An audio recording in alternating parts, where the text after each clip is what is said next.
Gut, ich bin ja schon ein bisschen älter, war natürlich, dass man als harter Mann durch die Welt geht. Stark, kräftig. Einfach das Kämpfen, das existenzielle Kämpfen, etwas aufbauen, sich durchzusetzen. Ja, hart sein, nicht weinen, schnelle Autos fahren. Klar, dieses Harte oder dieses keine Emotionen zeigen. Wer kennt sie nicht? Diese Floskeln über Männlichkeit. Manch einer schon seit der Kindheit. Zum Glück sind sie heute etwas angestaubt. Meistens zumindest. Doch wie sieht das Rollenbild des Mannes von heute aus? Ich habe heute noch geputzt. Ich habe gestern 4-mal Waschmaschinen laufen lassen, 2-mal Trockner.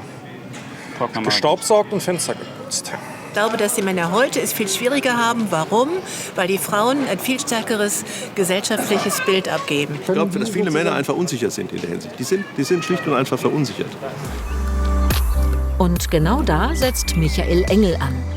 Der Heilpraktiker für Psychotherapie hat sich intensiv mit dem veränderten Männlichkeitsentwurf und der damit verbundenen Rollenverwirrung auseinandergesetzt. Es gibt so viele Möglichkeiten und so viele Optionen, die wir ja nie hatten. Alles offen, alles frei. Es muss alles verhandelt werden. Und diese Verhandlung macht uns unglaublich viel Angst, weil wir darin auch eine große Unsicherheit erleben. Wo Freiheit ist, ist auch immer die Abwesenheit von Sicherheit. Also raus aus der Komfortzone und rein in das männliche Seelenleben. Eine ganz besondere Herausforderung. Die abenteuerlichste Reise für einen Mann sind die 30 Zentimeter von hier nach hier.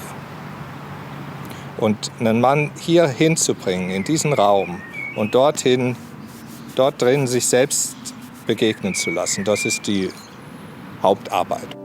Diese besondere Form der Männerarbeit bietet Michael Engel in Form von Seminaren und Workshops an. Sein Ziel ist es, den Teilnehmern einen ganzheitlichen Blick auf das neue Rollenbild des Mannes zu eröffnen. Ich bin mit so vielen Männerbildern aufgewachsen. Der Mann, Karriere, Sport, also alle Ideale irgendwie so, die ich erreichen wollte und habe gemerkt, so, das ist nicht meine Art. Und deswegen, die Intention war, meine Art von Männlichkeit zu finden. Ja.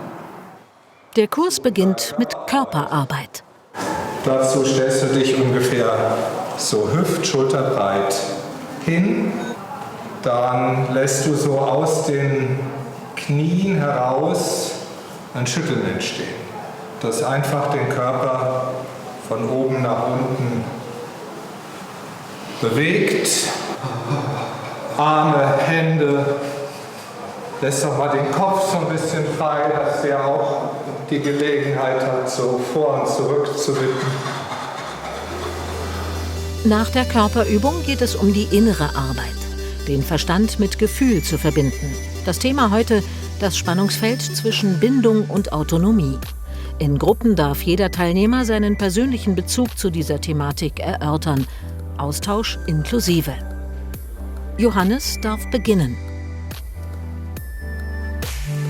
Auf der einen Seite wünsche ich mir, dass ich überhaupt nicht anecke und irgendwie nur Dinge sage, bei denen man bedingungslos zustimmen kann. Und dann habe ich ein unfassbares Verlangen danach, die Leute zu überraschen und irgendwas zu tun, was komplett mit der Regel spricht. So. Für Johannes sind diese Gespräche und der Austausch unter Männern eine sehr wichtige Erfahrung. Nach all den Übungen, die man so an einem Abend macht, wie komisch es auch aussehen mag, dieses Schütteln oder eben über tiefgreifende Themen sprechen, es bringt einem näher sich selbst. Ich merke immer wieder, Männer brauchen nichts mehr als diesen Kontakt unter Männern. Das ist einfach, das merke ich, wenn wir den bieten können, dann haben wir so ein Grundgewebe geschaffen. Eine persönliche Innensicht, was Mannsein überhaupt bedeutet, ist im Wandel der Rollenbilder ganz besonders wichtig. Denn nur so findet man den eigenen Weg zur neuen Männlichkeit. Aber ein komplexes Thema, das mit der Männlichkeit. Ich bin sehr froh, dass Manuel Drews bei uns ist vom Informationszentrum für Männerfragen in Frankfurt. Das ist eine psychologische Beratungsstelle, eben vor allem für Männer. Hallo. Ja, hallo, grüß Sie. Viele wollen ja so einem modernen Männlichkeitsideal nachstreben. Aber was ist das eigentlich? Wie sollten wir Männer uns idealerweise sehen und verhalten?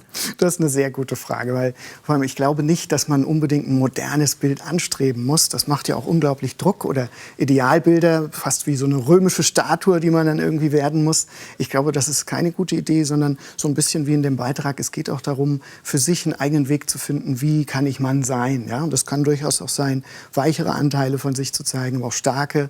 Und das ist so ein bisschen das, worum es geht, das eigene Entdecken. Also vielleicht das Entdecken dieser Baukastenelemente, die dann zur eigenen Männlichkeit zusammengesetzt werden können. Genau. Aber es kann schon auch eine falsche Männlichkeit geben, oder? Sie erleben, glaube ich, in Ihrer Beratungspraxis, dass es dann auch zu Gewalt kommen kann. Absolut. Also es gibt natürlich auch Männerbilder, die sehr stark von Ritualen leben. Ne? Also ich muss vielleicht meine Männlichkeit unter Beweis stellen. Und das kann manchmal auch toxische Ausmaße annehmen, wenn ich zum Beispiel sehr schnell Auto fahre oder sehr viel trinke, wenn ich eine Party mache, um zu zeigen, hey, ich halte das aus.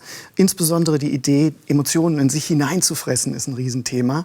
Das erleben wir in der Praxis sehr, sehr häufig. Und es ist relativ wichtig zu sagen, wir brauchen Räume, wo Männer auch sprechen können. Das ist tatsächlich sehr, sehr wichtig und es gibt zu wenig Räume. Und dafür sind Sie ja auch spezialisiert. Genau. Ein Mann kann dann zu Ihnen kommen und das vielleicht dann auch erst mal lernen. In welchen Altersgruppen oder Momenten im Leben tendieren denn Männer dazu, ihre eigene Männlichkeit irgendwie neu definieren zu wollen? Ja, das sind meistens Umbruchssituationen, also Krisen, Krankheiten, der Renteneintritt. Also all da, wo ich sozusagen mit meinem bisherigen Verhalten einfach nicht mehr gut fahre. Ein Rollenbild ist ja nie etwas Schlechtes oder ein Männerbild. Es gibt ja auch eine Sicherheit und ich kann auch sehr schnell verunsichert sein, wenn ich merke, oh Mist, ich habe bestimmte Dinge nicht unter Kontrolle, habe mich lang an einem Bild festgehalten, ich bin erfolgreich im Beruf, dann kommt die Rente und was mache ich dann? Heißt, was wäre der Rat daraus? Der Rat ist sozusagen, möglichst viele Ressourcen schon vorher aufzubauen, mit Freunden sprechen, möglichst üben, dass ich auch emotionaler spreche und mich öffne. Das mag vielleicht eine ungewohnte Idee sein, ja, wenn ich mit meinen Kumpels irgendwie in der Kneipe bin und dann fange ich an, Bier zu trinken, dann passt das vielleicht manchmal nicht so rein, aber vielleicht lohnt sich das manchmal auch danach nochmal zu schauen, komm, du musst auch ein bisschen was von dir zeigen und ein bisschen mehr Emotionen und dann kommt auch was zurück. Bei manchen Männern geht es mit Bier dann auch besser. Das stimmt. Könnten wir Männer uns also auch was von Frauen teilweise einfach abgucken, oder? Absolut, absolut. Also ich denke, es gilt letztendlich für beide Geschlechter, ein bisschen voneinander zu lernen. Und Männlichkeit ist ja nicht per se irgendwie schlecht oder toxisch. Wenn man jetzt so manchmal über Männer redet, kriegt man ja fast immer den Eindruck, ui, okay, da ist was nicht in Ordnung. Nee, das ist schon okay so. Ich denke, man muss gegenseitig auch ein bisschen lernen voneinander, das Emotionale. Aber meine Erfahrung ist, wenn man das dann so macht, wie Sie es empfehlen, man zeigt mal auch die verletzliche Seite, auch die Schwächen, dann finden Frauen das nicht immer so attraktiv. Die wollen nämlich teilweise irgendwie den starken Mann, den Beschützer. Absolut. Also muss auch die Frau vielleicht ihr Männerbild ändern. Das stimmt absolut. Und ich glaube, wir reden ja hier über sehr viel Emotionalität. Und Männer dürfen natürlich auch schroff sein. Männer dürfen natürlich auch mal nicht nur nett oder emotional sein. Und ich glaube, das ist ganz wichtig, dass man für sich da eine Ausgewogenheit findet. Ja. Wie kann man denn eigentlich lernen, über Gefühle zu reden? Außer mit dem 1 oder 2 Bier. Stimmt. Üben, üben, üben. Einen guten Freund finden, das ist das Allerwichtigste. Oder jemanden, den man einfach mag und mit dem ins Gespräch kommen und mal die innere Hürde überwinden, die man vielleicht als Mann ein bisschen häufiger als Frau hat, was von sich preiszugeben, auch wenn man sich dabei ein Stück verletzlich macht. Und dann kommt ja auch manchmal was zurück, womit man gar nicht gerechnet hat, vielleicht beim anderen. Worauf sollten denn Eltern oder worauf sollte Schule achten beim Prägen des Männlichkeitsbildes eines Kindes? Das ist eine tolle Frage, weil das Bildungssystem von uns sehr stark technisch-logisch aufgebaut ist. Man soll fit gemacht werden von Beruf, aber man wird ein bisschen wenig fit gemacht dafür, mit sich selbst gut im Reinen zu sein, umzugehen, innere Rituale zu finden. Wie kann ich mich denn entdecken, abseits des Fußballplatzes, den ich auch super mag, der ist wichtig, aber Jungs sollte doch ein bisschen mehr geboten werden im Bildungssystem. Da haben wir viele Chancen. Also dass man auch an seine Gefühle rankommt als Junge. Richtig, ja. Dass man Sprachräume schafft, dass ich reden kann, auch unter Jungs und nicht nur mich beweisen muss. Das ist natürlich auch wichtig, aber da eine Ausgewogenheit herstellen. Vielleicht haben ja ein paar Lehrer zugehört. Vielen Dank, Herr Drews, für die spannenden Einblicke. Dankeschön für Ihren Rat.